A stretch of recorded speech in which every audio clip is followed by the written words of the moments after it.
Fridays, for many, are the start of a long weekend of rest. For Robin Padilla, however, last Friday, August 25th, was the start of at least 17 years of hard labor.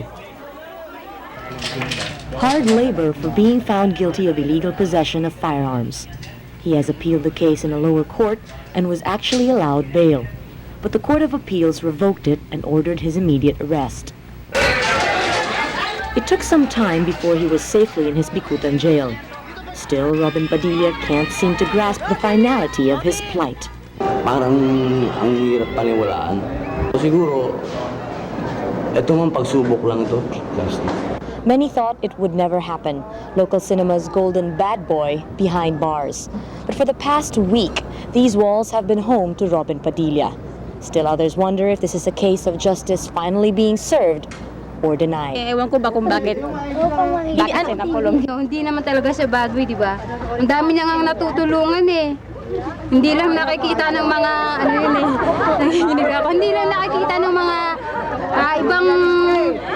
ibang tao yon. Deo Fajardo is Robin's manager. He has been with him from the beginning and is proud that his ward has reached such heights. He feels Robin received too harsh a punishment. Mayroon siyang nagawang pagkakamali dahil hindi naman tayo perfecto. Lahat tayo yung hindi perfectong tao. No? And Deo's opinion is echoed by many. Dapat lang siyang makulong pero hindi naman ganun kalaki, kahaba ang sentensya niya kasi hindi mo siya nakapatay. Hindi naman kriminal yun eh. Kailan pero hindi lang dapat ng ganong kalaki. Yung nakakulong siya, naaawa na rin ako dahil hindi naman ganun dapat kalaki sentensya.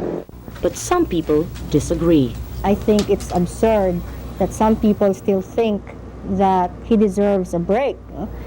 Lorna Calao Tirol is the editor of the Sunday Inquirer magazine. A mother of two sons, Lorna strongly believes Robin is bad influence to many of today's young people. This guy has been held up as a model, as a role model for our young people, for children. We have to be more careful. Indeed, Robin's life may very well be a study on childhood inferences that later on in life harden into values. Robin's mother is one of many women his father took as a mistress. His father, who was then governor of Camarines Norte, was assassinated on the eve of the 1988 elections along with a brother. All these certainly have had their effect on Robin. Nararapat lang sa isang tao ang may baril. Kailangan, you have to be tough. Lalo na, kailangan maging matigas ka. Lalo na sa panahon ngayon. He goes around with these guns, unlicensed firearms. He doesn't realize that a lot of children and teenagers and young people look up to him. Ano ba pasok sa inyo?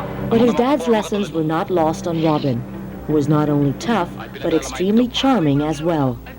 The bad boy's reputation would not be complete without the women in his life. Alam mo si Robin by nature, Marga, maski maganda ang babae, maski pangit ang babae, basta babae, malapit ang puso niya dyan. Ma'am, ang lalaki ginawa yan para mahalin ang babae. Kaya nga ginawa ng Diyos ang babae, ma'am, dahil nalulungkot ang lalaki. Nalulungkot si Adan, gawin si Eva. Robin's infidelities read like an open book, and he sees nothing wrong with what he's doing. Ang lalaki naman, di pwede magmahal ng sabay-sabay. May kanya-kanyang oras nga lang siguro yun. Imposible yung pag-sabay-sabay yan. Napakagaling na lalaki naman nun, ma'am. Kasi pag gumagawa ka ng pelikula, nandi-develop ka.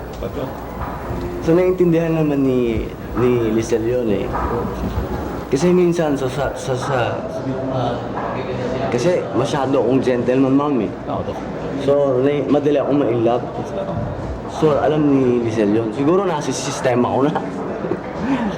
Ganun, ma'am. So wala naman nagagalit, ma'am. But if his father's lessons weren't lost on him, it seems his mother's were. Lagi kong sinasabi sa kanila na kung maaari lang, isang babae lang. Ayaw ko mag-play, gusto nilang mag-play, it's okay lang. Pero para yung kagaya ng papa nila na talagang nandyan, magkakakilala silang lahat, ayaw kong mangyari sana kung pwede. For the time being, Robin does have a lot to prove, foremost of which is that he could soon be eligible for parole. But he's not even asking for that. He thinks he deserves more, like a presidential pardon for one. Kasi hindi ako santo, ma'am. Hindi ako banal. Ang tao, nagkakamali. For once, the future looks bleak for Robin Padilla, but many believe this is merely a temporary setback. Already there are plans for a book and a movie to be done while incarcerated. Fans and critics agree one of the promises the future holds is that Robin will be back. Ang isang taong katulad ni Robin, parang yung ilaw, maski ilagay mo yan sa baol, ipako mo yan, takpan mo yan, somehow may liwanag na lilitaw dyan, makikita yan. Unless the fans wake up to reality and realize that they're being fooled, I don't think this is the end of Robin Padilla, and that's sad.